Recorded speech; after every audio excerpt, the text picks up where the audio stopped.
Welcome back to the channel and welcome back to another edition of First Look. And in this edition of First Look, I'll be doing UFC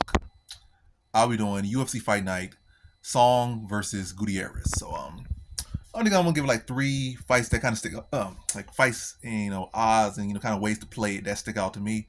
So first one's gonna be Tassel Tyra. The odds ain't really great at all, like minus 545, but that's pretty good all things considering. But am I gonna say this like just throw the house at it? Maybe for me, maybe for someone else. Well, probably for me. I wouldn't say for else. For me, maybe I would do that. Maybe for me, but I would not recommend no one else do that. That's what I would say. I would not recommend no one else do that. But I think that's decent enough odds, especially if you try to play the submission, which are in the distance, which I think is live in there.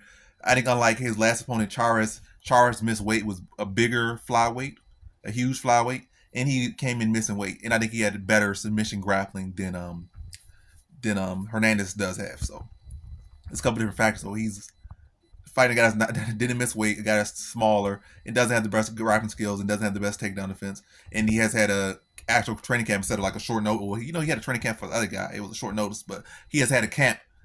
And plus, he's been training for this guy to fight. So it's not no switch up. So I think this is a matchup where he can go out there and get the submission. So I think he can go out there, exploit Hernandez grappling and submit him. So I think submissions on the table. And if you're really feeling like locked into it, you could pick the round as well. So I'm definitely liking Tyra a lot. So I think Tyra like minus 500, but I think adding the submission or in the distance could drop that down at least by a good couple chunks.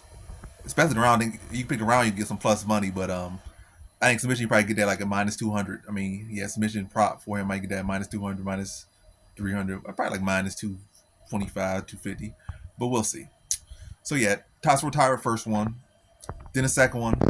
But yeah, the next one is Jun Young Park versus Andre Muniz, or Muniz versus Park. And Andre, not Andre, but Jun Young Park is like minus 175 right now, which I think is great odds, given all things. That's like Park is getting better and better with each fight. His grappling was a big issue for him, which is a concern for sure. That's why the odds might not be as high. That's really the only reason why the odds might not be as high as they should be. So good for people that can lock him there. So he got momentum on the side. He's the better overall fighter. Yeah, so I'm liking Jun Young Park here a lot. And at minus 175, I think that is great odds, all considering.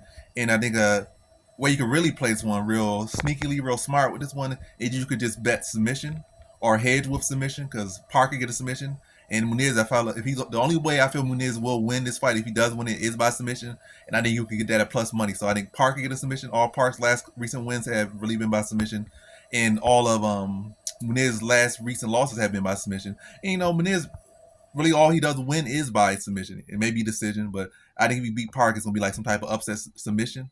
But Park, he can win in the distance, TKO, he can win a decision, he can win a submission. But yeah, I feel like submission is live for both guys, and then you could get that plus money. So that's probably the smartest way to play this. But or at least hedge it, because you could do a parlay with Park, then you do another parlay with submission. So no matter who wins by submission, it catches. And if you do two parlays and Park wins like he's supposed to win, that catches. Then another parlay, with submission catch, or you could do money line in another way, not even do a whole parlay, and then both of them is hit. But all about maximizing value. But I think Park at minus 175 is good. I think he can, especially if he can extend Muniz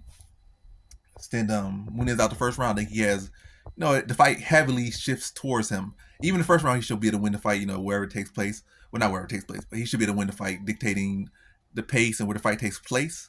But in the second round, I think he should be able to really take over, especially in the second round. So I'm definitely liking Jun Young Park here a lot at minus 175, and definitely liking the submission props, and not even just focusing just on one particular fight, but it's a general submission prop, because I think it covers a lot of bases. So yeah, Jun Young Park minus 175, and submission probably will be plus money, just whether it be picking up an individual fighter to get a submission, or whether you just do general, the fight ends by submission. So yeah. Then the third one is the most recent one. This happened with the fight that's been changed yesterday. Suma Durji versus Tim Elliott. I like Tim Elliott. I'm not gonna say a whole lot there, but I do like him. That's a fight he should win. I think he's minus 166, so that's a good value for for him. He's going in with a guy in Super Durgy who has never really looked good when someone has successfully put a grappling approach on him. And Tim Elliott's wrestling is better than Alan Nascimento, so he should do a better job of getting to the ground. Obviously, his BJJ is not as good, but he also has fought a much more higher level of competition and fared well, been a world champion outside the UFC. So Tim Elliott got his own things to him. I would love it if his BJJ offensively was better. That would make this an super easy fight to predict. But I think Tim Elliott is tough enough to be able to handle the striking of Super Durgy, and then be scrappy enough to get the takedowns and just really dominate Super Durgy on the ground and potentially submit him. So I think submissions live for Tim Elliott, and I think Tim Elliott at like a minus 166 money line, I think that's a great value. So I think he should win. And again, Super Durgy, when you look at his track record, anytime he goes in there with a grappler, wrestler, he just does not have the best track record. And I think, I don't know, I feel like he still hasn't rebounded from that what's his name? I just had his name in my head and I forgot it, but I just feel like I don't think he's rebounded from that loss yet. Like, he was looking real good in that fight. Then the moment he got taken down, like, this looked very bad for him. So he was getting cut up, bust up. So yeah, Matt Schnell, that was the fight. Like, had him in that fight, failed miserably. So he did, but yeah, I think Tim Elliott is crafty enough to be able to find ways to get to the ground. His striking is improvement as well, so I think he could hold his own on the feet with Super Durgy. That's not the path that he should take, but I think he can do what he needs to do to set up takedowns and just really put a wrestling ground on him. And Tim Elliott, he could put a wrestling ground on you for 15 minutes and really give you some hard work to deal with. So I definitely think he has the wrestling chops to get him down and the grappling chops to hold him down and really make him have a long, miserable night. I think he has all the ability to do that, and I think he will do that. Am I saying like this is my prediction to finish him? I haven't made my prediction yet, but I do think finishing like TKO or submission are on the table. But even without that, money line of minus 166, I think that's an amazing value for Tim Elliott. And I don't think the short notice is going to affect him at all. And I think he should come out there and get the victory. So that's my thought. So the first one is again Tasso Retira, not necessarily his money line, but maybe money line in a parlay. But as far as his money line, or as far as just him individually, I think submission prop, you can get him at a great value, probably minus 200, maybe lower. I think that'd be good for him. Second one is Jung Park at minus 175, and I think general submission, is probably definitely gonna be plus money. And or you could go all the way in and go Jung Park submission, and probably go super all the way and go Jung Park submission second round, and probably get some plus 1,000 value. Probably like minus 600. I mean plus 600. They've been stingy a little bit. Then third and final one is Tim Elliott at minus 166. And I'm not saying nothing else is great value as far as like submission or TKO. I'm not really going there, but hey, maybe a hedge of TKO, maybe a hedge of submission, probably like a hedge of TKO. But just by some money line at minus 166, like money line at minus 166, I think that's a great value for Tim Elliott. So yeah, Tyra, Jung Park, Elliott.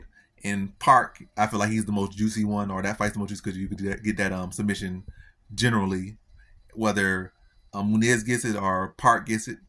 I feel both it covers a lot of base, and you could get that at plus money. It hasn't came out yet, at least on my sites or whatnot, but maybe it came out on your sites. But I definitely think it will be at plus money. I'm just predicting that it's going to be at plus money, regardless who gets it. So you could just go general fight ends by submission. So those are ones to look out for. That's the video. Thanks for watching.